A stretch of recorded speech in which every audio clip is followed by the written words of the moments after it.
Okey. Hari ni kita nak cuba yang ni, heavy duty tie and stone cleaner. Okey. Apa lagi kita tekan ya.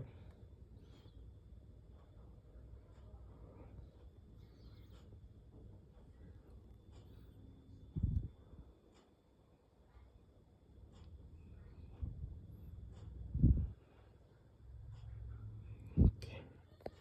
Jom kita try. Mula kita buka lock dah ni. Okey.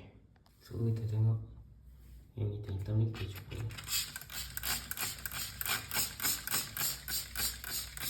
Ini effortless. Okey. Dia kata biarkan selama 10-15 minit. Kita cuba. Okey, nampak kita dah spray banyak dah. Kita tunggu 15 minit.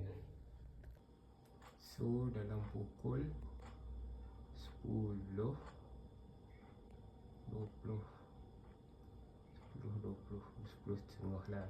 10 setengah kita tengok balik.